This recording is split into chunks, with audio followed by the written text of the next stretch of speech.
크니까 그냥 육성으로 하겠습니다. 저는 오늘 마태복음 13장 1절에서 9절 말씀을 가지고 하나님의 마음으로 뿌려라 한번 따라 하시겠습니다. 하나님의 마음으로 뿌려라. 아마 이 씨 뿌리는 자의 비유는 교회를 다니시면서 수도 없이 들으셨을 거예요. 이미 들으셨고 지금 여기 앉아 계신 분들은 딱 이미 머릿속에 오늘 말씀이 길가의 씨 안돼, 돌밭에 떨어진 씨 안돼, 가시떨기 밭에 떨어진 씨 안돼, 오직 옥토에 떨어진 씨가 열매를 맺으니 우리 다 마음의 밭이 옥토가 돼야 한다. 아멘. 그냥 내려가도 되겠네요. 여러분들 그 생각 속에, 그리고 여러분들이 알고 있는 기본 지식 속에 이미 다, 그래서 앉아가지고 첫째, 둘째, 셋째, 넷째 이거 다 하고 나면 끝나겠구나 그랬을 거예요. 그런데 그도 그럴 것이, 이 비유는 또한 예수님께서 마태복음 13장 18절에서 23절에 보면 아예 풀이를 해주십니다. 어떻게 해주시느냐? 그런즉 씨 뿌리는 비유를 들으라. 아무나 천국 말씀을 듣고 깨닫지 못할 때는 악한 자가 와서 그 마음에 뿌려진 것을 빼앗나니 이는 곧 길가에 뿌려진 자요. 돌밭에 뿌려졌다는 것은 말씀을 듣고 즉시 기쁨으로 받되 그 속에 뿌리가 없어 잠시 견디다가 말씀으로 말미암아 환난이나 박해가 일어날 때는 곧 넘어지는 자요. 가시떨기에 뿌려졌다는 것은 말씀을 들으나 세상의 염려와 재물의 유혹에 말씀이 막혀 결실하지 못하는 자요.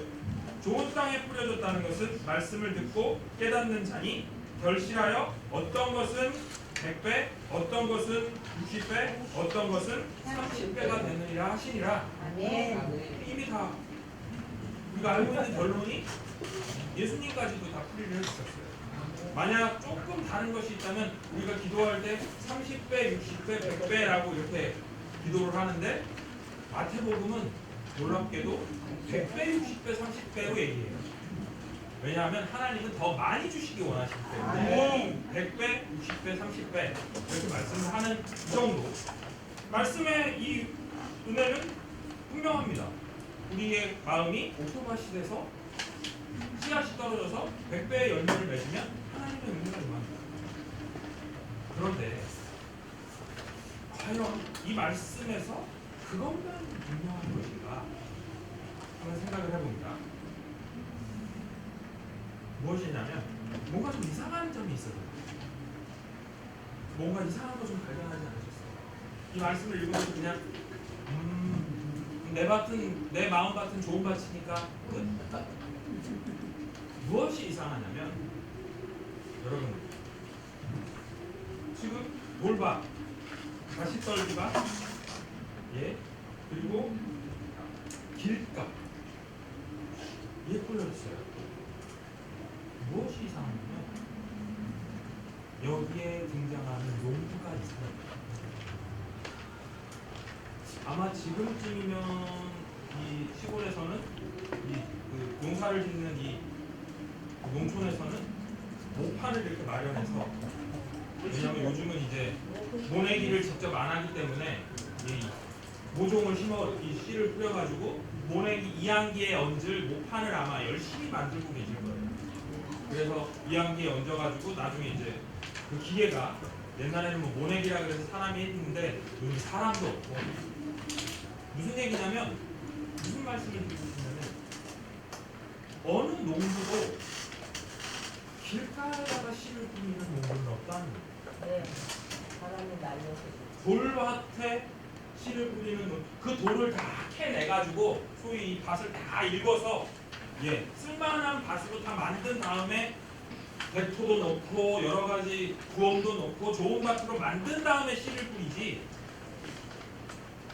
씨를 돌밭이나 또는 여러분 종자씨는요, 농부가 보릿고개에도 안 먹는 겁니다.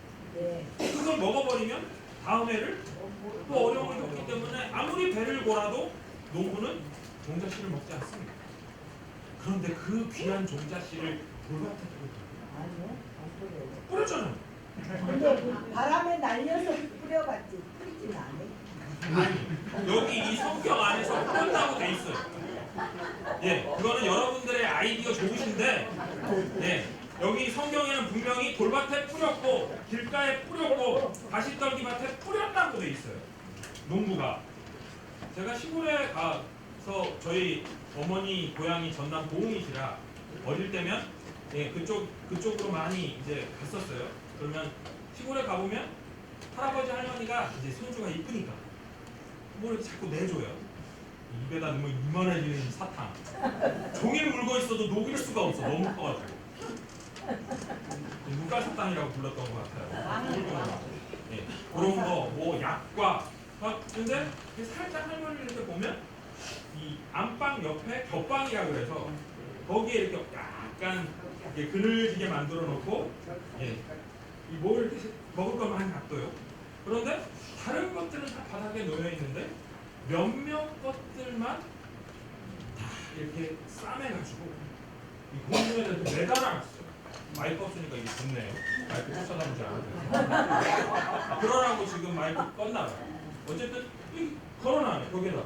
그런데 보면 왜 이렇게 얘네들은 걸어놨나 하고 할머니 얘네들은 뭔데 이렇게 걸어놨어요? 이거 보면 이게 다 씨들이라 이 바닥에 놔두면 지들이 다 쏟아가지고 다 쏟아지고 먹어버리니까 여기 다 이렇게 걸어놓고 보면 거기 다 써있어요. 옥수수, 예, 콩, 예, 나락. 나락이 뭔지는 아세요? 너를 나락이라 그래요. 어쨌든 그게 쫙 붙어있어요. 그리고서 이건 절대로 손대면 안 된다. 다른 거는 다 들어와서 가져와서 먹어도 되는데 이 종자씨들은 절대로 건드리지 마라. 그랬던 기억이 나요. 그만큼 농부에게 가장 아끼는 것은 종자씨입니다. 그런데 하나님이 밭을 선택하실 때 만약 사람 농부라면 네 번째 이야기로 나왔던 좋은 밭에만 뿌렸겠죠. 왜 거기 열매가 맺히니? 근데 오늘 본문에는 하나님이 분명히 씨를 뿌리는 농부이신데 돌밭에도 뿌리고 가시떨기밭에도 뿌리고 심지어 밭이 아닌 길가에도 뿌렸다고 기록해요. 여기서 우리는 하나님의 마음을 한번 헤아려 보고 있습니다. 과연 하나님은 어떤 마음으로 그 씨를 뿌리셨을까? 우리나라가 한번 생각해 보기 원합니다. 우리나라 지금 조금 위기는 있지만 세계적으로 유명한 이 국가 중에 하나입니다. 어떤 국가냐면 지원을 받는, 전 세계에 지원을 받는 나라에서 지원을 해주는 나라. 예, 국제 무슨 기구에서 항상 지원을 받던 나라였어요. 65년, 70년대까지도. 그런데 그것을 우리가 지원을 해주는 나라로 바뀌었거든요. 전 세계에 유일하다고 합니다. 국제 구호 지원을 받던 나라가 지원국으로 바뀐 경우는 한국이 유일해요. 우리 스스로 지금 너무 힘들고 여러 가지로 정치적으로 혼란스럽고 이러니까 우리 마음이 이렇게 쪼그라들어서 별로가 아니라고 생각하지만 저쪽 중남미에 있는 국가들은 한국이 다 롤 모델이에요. 아니 어떻게 이 100년도 안 되는 세월 동안 이렇게 나라를 발전시켰을까? 네, 그게 단순히 우리의 느낌으로만 그러는 것이 아니라 골드만삭스라는 미국의 투자은행이 있습니다. 그 은행은 우리가 이렇게 입출금하는 은행이 아니에요. 예, 그 입출금하는 은행 중에 상위 그룹에 있는 소위 유태계 은행 중에 최고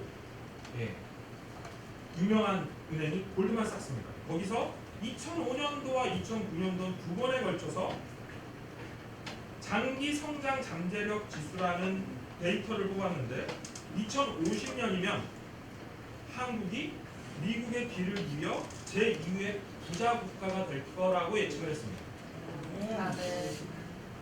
네, 정말 신문에 나왔던 기사예요. 그리고 2009년 9월에 남북이 통일만 되면 30-40년 뒤에는 국내 총생산이 프랑스, 독일, 일본을 넘어설 것으로 예상을 했습니다. 즉 골드만삭스는요 절대 돈이 되지 않는 곳에는 투자하지 않는 사람들.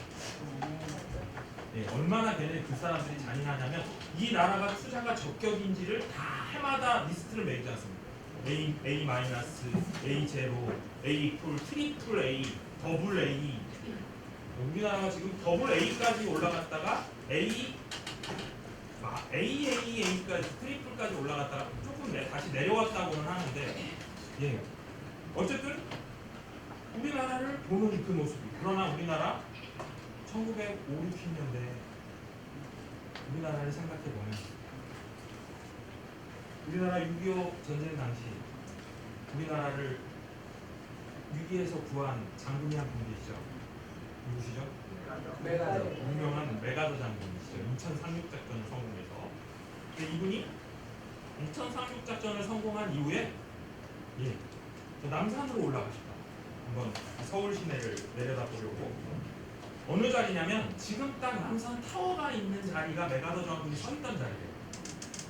딱 인천 상륙작전을 딱 마치고 이 남산에 딱 올라서 이쪽에는 그 영어 쓰는 자기 미국 구관들하고 이쪽은 이제 한국인 구관들 거느리고 딱 올라가서 서울 시내를 딱 내려보면서 꽤 유명하시잖아요.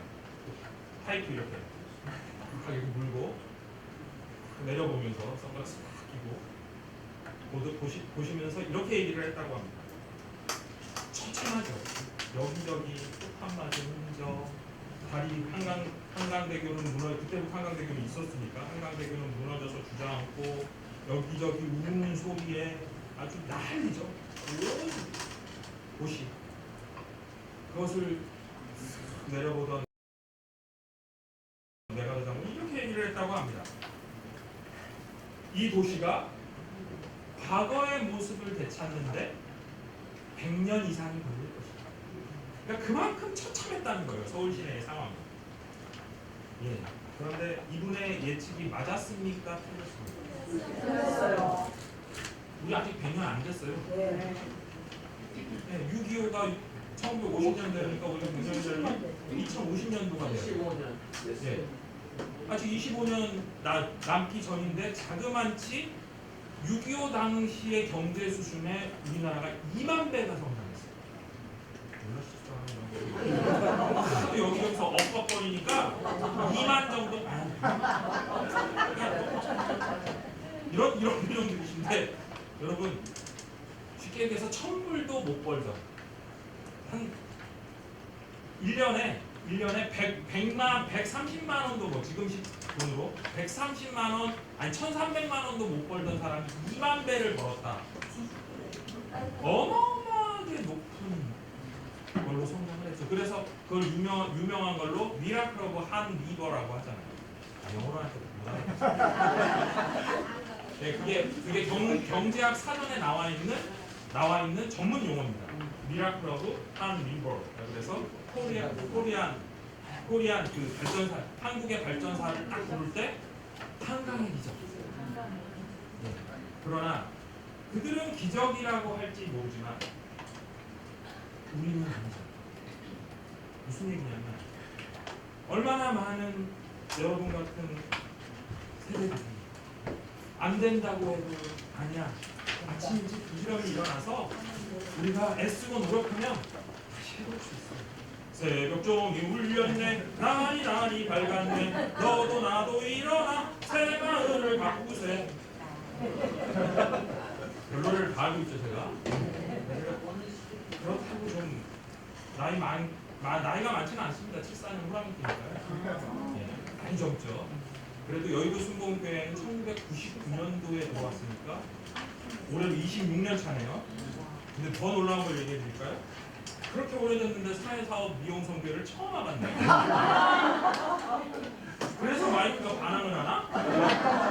놀래서 그렇구만. 놀래서 저도 오면서 아니 웬만한 선교회는 제가 선교회 설교를 한 리스트를 다 가지고 있거든요. 했던 설교를 또 가서 하면 안 되니까 이 설교 리스트를 쫙 뽑아봤는데 아무리 찾아봐도 사회사업 선교하고 미용 선교회는 없더라고요. 제가 가족신문에 있으면서 그렇게 기사를 많이 넣어드렸는데 근데 내 마음이 섭섭하다 보니까 마이크가 이렇게 된 건가?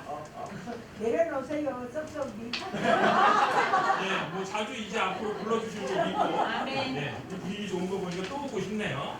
어쨌든 그 기간 동안 한국은 예, 소위 교육에 미쳐 있어요. 오바마 대통령이 부러워할 만큼 한국의 교육.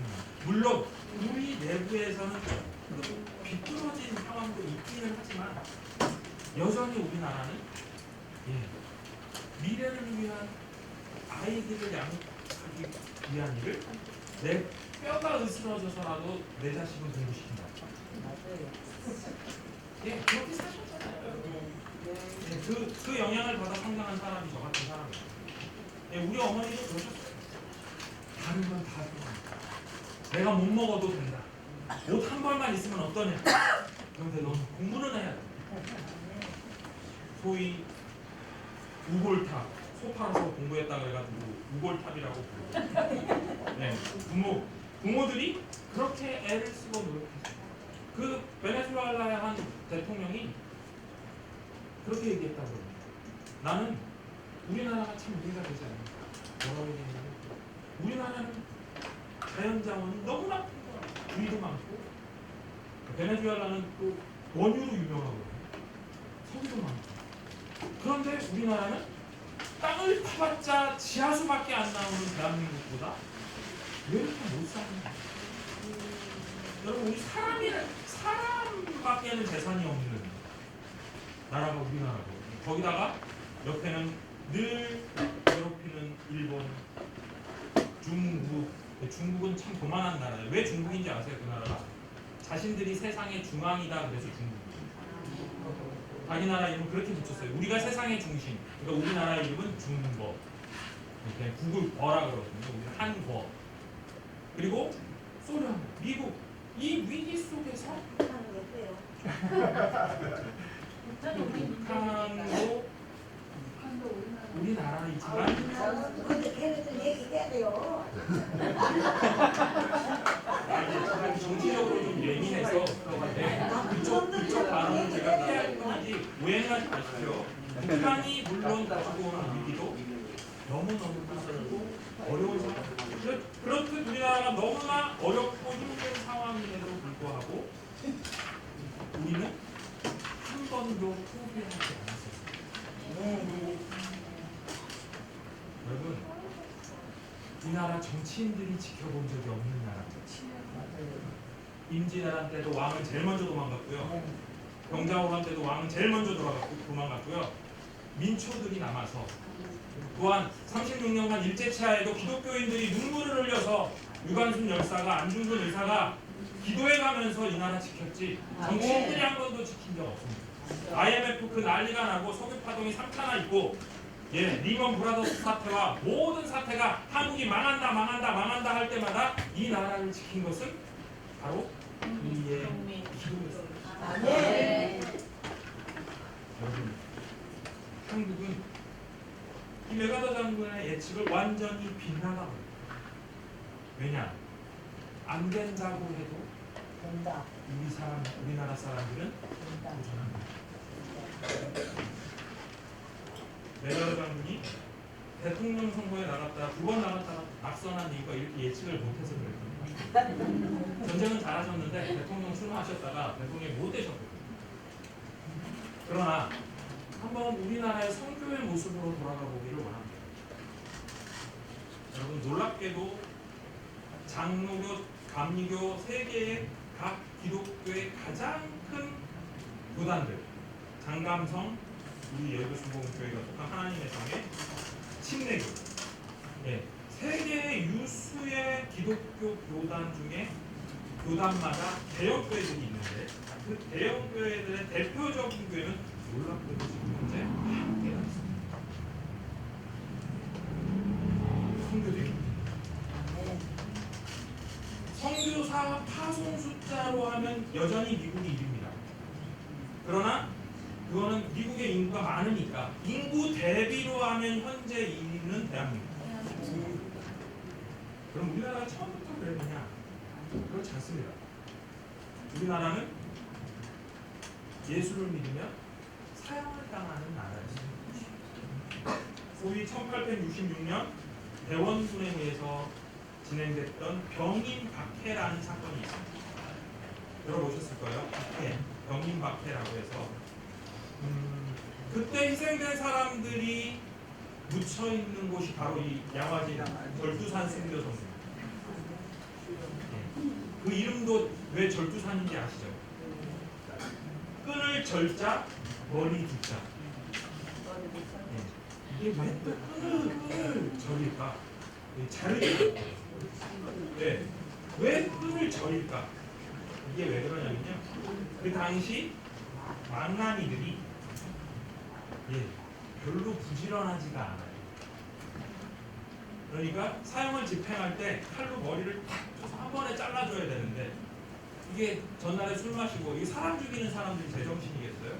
술 마시고 칼을 잘 안 갈아가지고 머리가 잘 안 잘라져. 잘라지는 게 아니라 이 힘으로 끊는 거예요. 그래서 끊을 적이에요.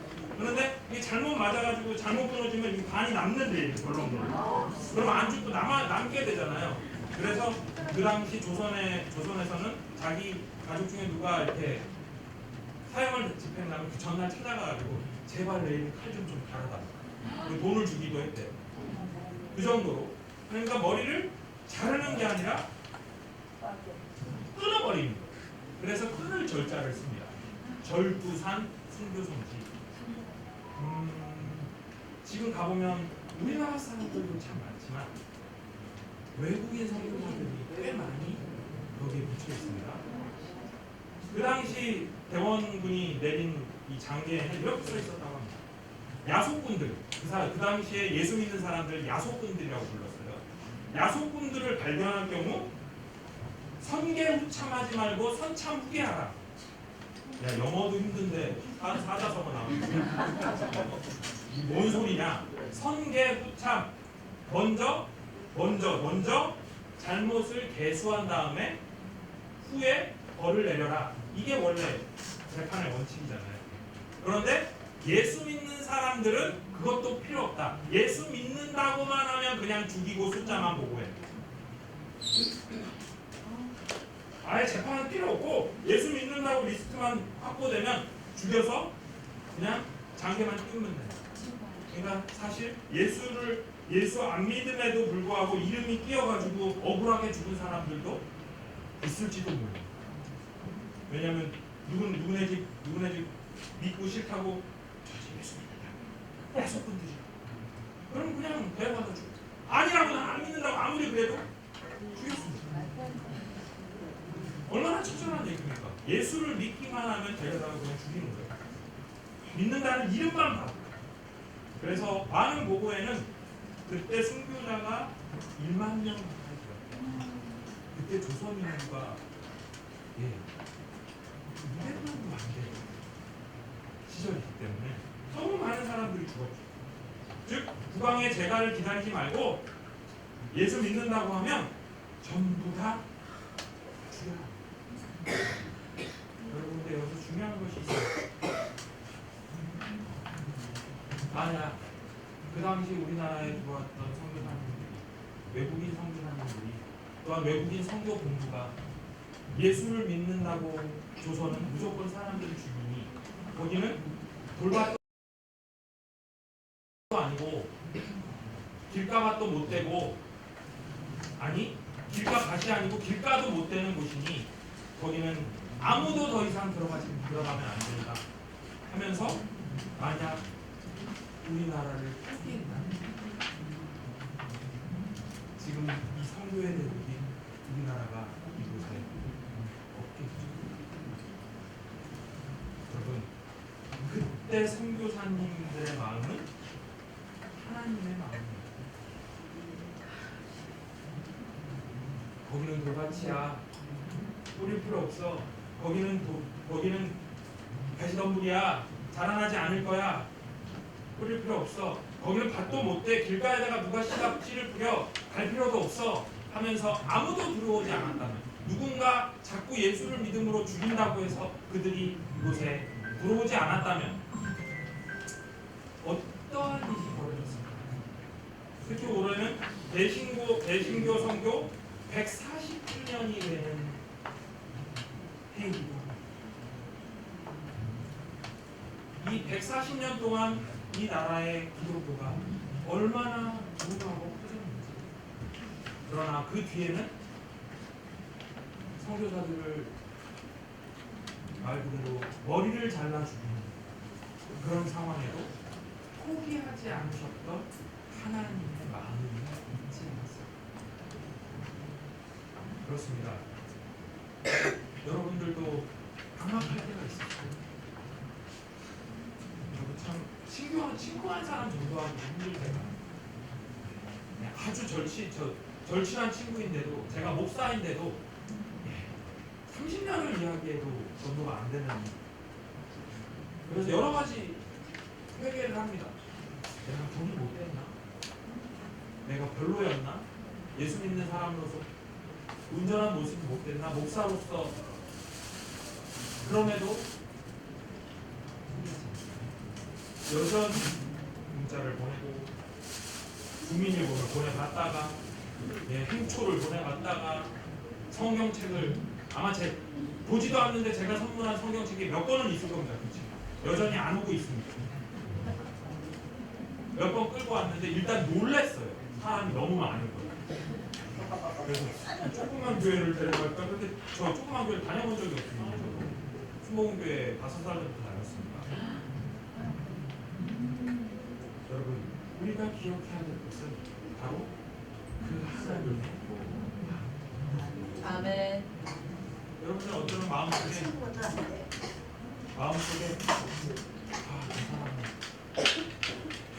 왜 우리 그런 마음은 가질 때가 있잖아요. 막 전도를 하다 잘안 되면 딱 피해버리는 마음 하나 딱 있어요. 하나님이 안 택하신다. 찔리실걸요? 애써 봤는데 그 사람 전도가 안 되면 하나님이 안 택하신다. 만약 그 당시 많은 이들이 많은 외국인 선교사들이 순교에 나가는 것을 보고 외국인 선교사 다른 선교사들과 후배 선교사들과 선교 본부가 조선은 하나님이 안 택하셨나 봐. 그러니 더 이상 보내지 말자 해버렸다면 여러분 여기 못 앉아 계시는 거죠? 여의도 순복음 때 없는 거죠. 그러나 그들도 아마 하나님의 마음이었던 것 같습니다.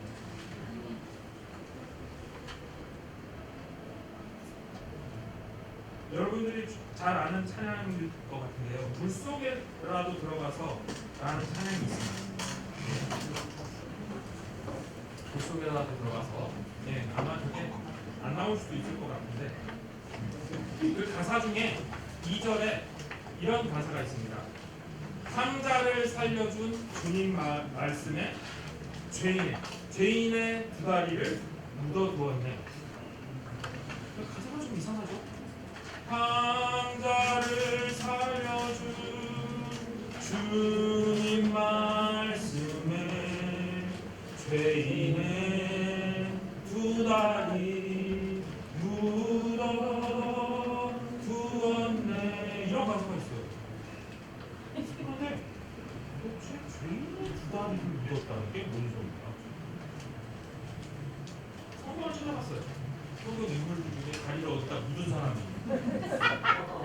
왜냐면 찬양은 거의 성경을 보고 많이 지으니까. 아니 아무리 찾아봐도 다리를 두 개는커녕 하나도 묻어본 사람이 없더라고요. 키지 마세요. 그냥 할게요. 하지 마세요. 그냥 끄세요. 나중에 방송국을 부르셔서 한번 점검을 다 받으십시오. 탕자를 살려준 그 가사에 죄인의 두 다리를 묻었다라는 가사가 있어서 좀 이상하. 그럼 왜 이런 이상한지 몰라요? 오늘 설교도 하나님의 마음이 궁금했던 것처럼 이상해. 그래서 찾아봤더니 이 곡을 작사한 최수정 목사님이라는 분이 계세요. 작사자가 최수정인데 이분은 66년에 베트남 전쟁 때 청룡부대에 참전했고 서울대 토목학과를 졸업한 후 83년도에 여러분 이 80년대에 우리나라에 있었던 특수가 있습니다. 소위 중동 특수라고 해서 왜 H건설, 뭐 각종 건설들이 이 사우디아라비아, 뭐 바레인, 뭐 두바이 뭐 이런 곳으로 많이들 건축을 나갔죠. 건축업자들이 건설하고 이라크까지도 그때 갔었죠. 저희 아버님 돌아가신 저희 아버님도 근데 제가 9살 때 아버님이 돌아가셨는데 아버님도 9년을 저희 어머니랑 사셨는데 7년을 중동에 가 계셨거든요. 바레인이라고 이런다. 그리고 여기 사실 때는 이제 배관공이셔서 아파트 현장 많이 그래서 3개월에 한 번씩밖에 못 보셨다는데 저희 어머니도 잘 모른 적이 있어요. 도대체 나하고 동생은 어떻게 생긴 거야? 그렇게 떨어져 살고 그런데 저희 어머니 말씀이 더 재밌으셨어요. 그래도 생긴다 생겼구나. 어쨌든 그 중동 특수였어요. 네, 중동 특수가 돼서 거기로 갔는데 이분이 이제 서울대 출신이니까 주택단지를 조성하는 그 소위 아파트를 짓는 현장 소장이실 거예요. 거기로 가서 현장 소장을 하는데 자기가 볼 때 이게 20년이 지나도 아파트를 못 짓겠는 거예요. 왜 그러냐면 우리나라 같으면 한 6시, 7시쯤 출근해가지고 일을 쭉 해나갈 텐데 이 사람들은 한 10시쯤 돼야 어슬렁어슬렁 나타났어요. 근데 10시쯤 되기 시작해서 중동은 10시 반쯤 넘어가서 11시쯤 되면 이미 더워요. 얼마나 덥냐면 제가 아버지가 옛날 제가 9살쯤에 보내주신 사진에서 이 자동차 본네트 위에 계란을 이렇게 툭 떨어뜨렸더니 거기서 프라이가 되더라고요. 그 볕이 얼마나 뜨거워요. 이 사람들이 왜 머리 이거 쓰고 있는 것도 길쭉하게 한 10m 가까이 돼요. 왜 이렇게 이걸 쓰고 있냐면 뇌가 이끌까 봐. 더우니까 사람들이 나오지를 않는 거예요. 봐요. 10시쯤 11시쯤 출근을 해가지고 땅을 파고기기 전에 더워지면 구름도 들어가서 안 나와. 그럼 좀 있으면 뭐가 돼요? 점심시간인데 밥 먹어요. 이제 계속 더우니까 한 2시까지 쉬다가 조금 시원한 바람 나서 이제 3시쯤 일하려고 하면 이제 참을 먹어. 그럼 퇴근이야. 아무리 봐도 이 최수동 건설 목사님이 목사님 되셨는데 이분이 볼 때는 이게 도대체 공사가 되겠나? 또 한국인들 부지런하죠. 그러니까 이분이 생각을 한 끝에 이 중동에 있는 이 포크레인 기사를 부른 거예요. 내가 너 월급 따블로 줄 테니까 내일부터 너는 나랑 같이 6시에 출근해. 한국인들의 기질이 있잖아요. 부지런을 떠는 거죠. 그랬더니 더블로 준다니까. 오케이 나오겠다. 근데 해도 뜨지 않는 그 시간에 이제 모래 언덕이 있는 그곳에서 포크레인 기사랑 같이 이제 이 아파트 질표를 이제 토파기를 하려고 딱 갔는데 앞에서 이제 최수영 목사님 지휘하고 토파기를 합니다. 근데 이 포크레인 기사가 처음으로 6시에 일어나거든요. 졸린 기사입니다. 돈을 준다고 하는 게 나오긴 나왔는데 이게 비몽사몽인 거예요. 근데 이게 무슨 일이 아니라 포크레인을 조정을 하다가 앞에 있는 최수동 목사님은 못 봤어. 웬일이야. 근데 여러분 포크레인이 얼마나 큰 포크레인이 있냐면 여러분 잘 아셔야 돼요. 얼마나 큰 포크레인이 있냐면 왜 조그만 포크레인이 있어요. 1톤 트럭에 올라가는 작은 포크레인. 큰 포크레인이 그 작은 포크레인을 퍼가지고 내려줄 만큼 큰 포크레인이 있어요. 어마어마하게 큰 거죠 정말. 그러니까 그 정도보다 조금 작은 포크레인이었는데 최수동 원장이 여기 파 여기 사인을 주고 있는데 그 하품을 하다가 조정할 잘못 움직여가지고 최 목사님을 시킨 거예요. 이 양반이 초등학교 출신이라 싹 피했어요. 그런데 오른쪽 다리가 탁 찍혀나왔어요. 근데 여기가 다 기가 막힌 거예요. 아기를 그러면 애써 빨리 연락을 해서 구해야 되잖아요. 놀란 거야. 이 현지인 이 포크레인 기사가. 딱 보니까 주위를 봤더니 어순프레하고 자기하고 이 사람밖에 없어. 이거 죽여가지고 묻어야 돼. 기다리라 그랬잖아. 더 기막힌 끝이야 아마. 그런데 죽이려고 정말로 싫어해요. 그 사람이 그분이 간증하시. 포크레인을 내리찍는데 도망가기 시작한 거예요. 이제 여기 하나가 오른다리가 잘렸으니까 왼다리로 깨끗발로 도망가는 거예요. 그런데 그 순간 최수동 도망을 가면서도 최수동 목사님의 가슴을 치는 음성이 있었어요. 바로 어릴 때부터 어머니 권사님이 하셨던 말. 수동아, 너가 아무리 똑똑하고 잘나도 예수를 믿어야 산다. 아침에 학교 갈 때도 수동아, 너가 아무리 똑똑하고 잘났어도 예수 믿어야 살아. 네, 어머니가 평생. 그런데도 이 아들이 어머니나 잘 다니셔. 결혼할 때도 가장 기뻤던 게 뭐냐면 이제 그 어머니가 그 소리 안 들어도 되니까. 예. 그리고 어머니가 돌아가셨을 때도 이제 저 소리는 안 들어도 되겠구나. 그런데 그 어머니가 보통 어머니가 아닌 거죠. 며느리를 교육을 시키셨네. 어머니가 돌아가시고 나서부터 그날 아침부터 갑자기 그 부인이 다소곳이 나와가지고 딱 보니까 최소한 그 분위기가 이상해. 뭐 건수로에? 아니 어머니가 지시야 말씀하신 게 있어서 뭔 얘기를 했는데 여보 당신이 아무리 똑똑하고 잘나도 예수 믿어야 살아요.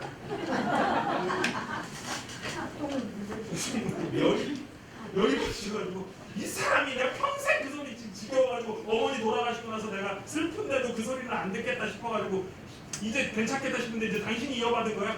어머니 유언이셨어요. 그때까지 예산 믿었어요? 예, 그때까지 버티. 아니 중동에 갔을 때도 안 믿은 거죠.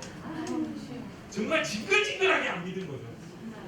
그래서 그 어머니가 평생을 그 아들한테 얘기하고 그 아내가 전화할 때마다 여보, 네, 전화, 애들은 잘 있고, 얼굴 잘 도착했어? 괜찮지? 그러면 맨 끝에 꼭 부인이 붙이는 말. 여보, 그러면 또 하려고 해. 일단 듣자. 해. 여보, 당신이 똑똑하고 잘나고 예수 믿어야 살아요. 편지가 와도 맨 끝은 여보, 당신이 아무리 똑똑하고 잘나도 예수 믿어야 살아요. 즉 돌밭이었던 아니 복음이 안 들어가니까 돌밭인 거잖아요. 가시떨기 밭이었던 최수동 목사님의 마음에 길가였던 최수동 목사님의 마음에 끊임없이 30-40년을 나지도 않는 시를. 그런데 하필은 포크레인이 계속 자기를 내려찍으며 자기를 죽이려고 도망가려고 깽깽발을 짚고 계속 도망가는데 가슴 속에 어머니와 아내의 그 목소리가 들려요. 수동아, 여보, 당신이 아무리 똑똑하고 잘났어도 예수를 믿어야 살아요. 주여 한 번만 하고 살아요. 그 순간 그 말씀처럼 최수동 목사의 입에 그때 목사님이 아니셨지만 최수동 목사님의 입에서 튀어나오는 말이 있었어요. 예수인지 누군지 내가 누군지는 모르겠으나 당신 믿으면 산다며요. 나 지금 믿을게. 나 좀 살려주시오. 계속 나 당신 누군지 모르는데 나 좀 살려주시오. 내가 살려주기만 하면 믿을 테니까. 도망가면서 계속 그걸 소리를 지르는데 이제 이 기계 소리가 그래도 계속 들려오니까 사람들이 이제 놀러 오는 거예요. 이 기계가 움직일 시간이 아니죠. 오는 순간 포크레인이 딱 마지막으로 내려 찍었는데 이게 또 왼다리에 딱 걸려요. 그래서 상자를 살려준 주님 말씀에 죄인의 두 다리를 그 땅에 사우디 땅에 그래서 한국의 병원으로 후송돼서 12번의 대수술을 받고 봉합수술을 했으나 발은 살리십니다. 이분이 두 다리 선교회라는 선교회를 만들고 장애인들과 환자들을 위한 목회를 평생 하시다가 1990년으로 알고 있습니다. 그렇습니다. 두 다리를 홍해 앞 중동의 모래 언덕에 묻고 수동 목사님의 간증도 대단합니다. 30년을 떠들어도 교회를 나와주지 않은 아들을 위해 몇십 년을 살면서 떠들어도 교회를 나와주지 않는 남편을 위해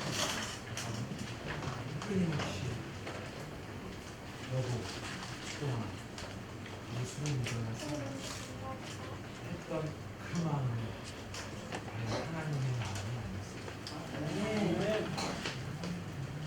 여러분들의 마음이 그런 마음을 가지고 아멘. 키보드 소리만 나지는 않나요?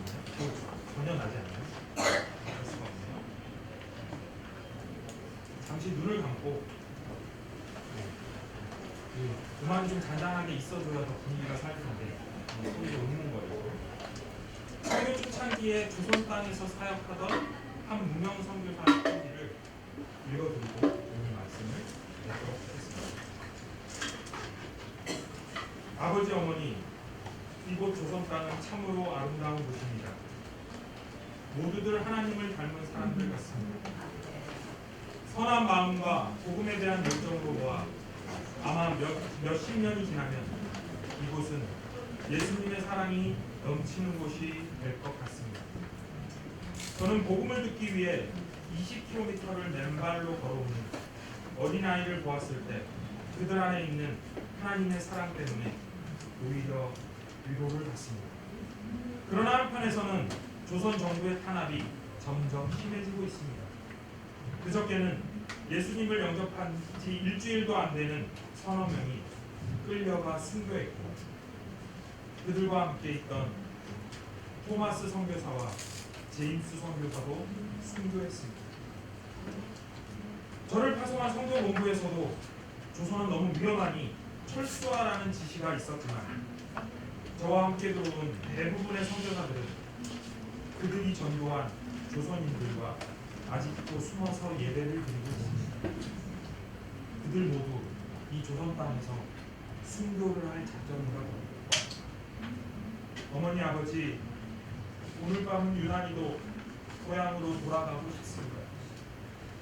외국인 선교사들을 죽이고 기독교를 증오한다는 소문 때문에 떠나던 날 부두 끝까지 나와 저를 붙들고 끝까지 가지 말라고 말리셨던 어머니의 얼굴이 자꾸 제 눈앞에 어립니다.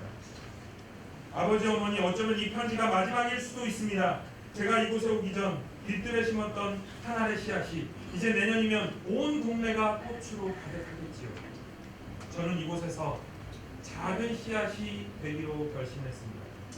제가 씨앗이 되어 이 땅에 묻히게 되면 아마 하나님의 시간이 흐르고 나서 이 조선에는 많은 복음의 꽃들이 피고 이 나라가 여러 나라를 위한 씨앗의 나라가 될 것을 믿습니다.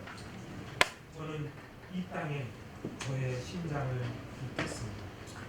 이것은 조선을 향한 저의 열정이 아니라 조선을 향한 하나님의 사랑임을 깨닫습니다.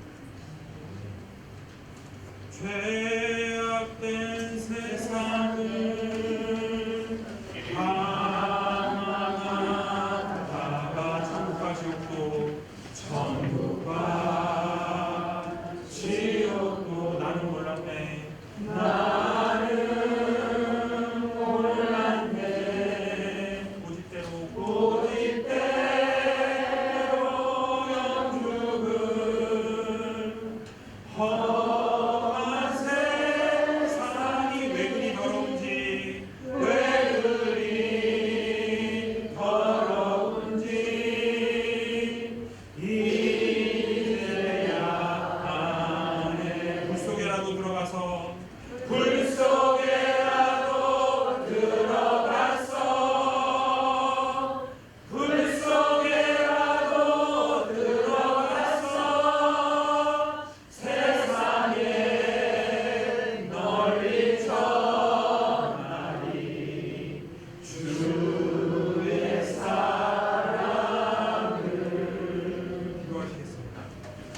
사랑의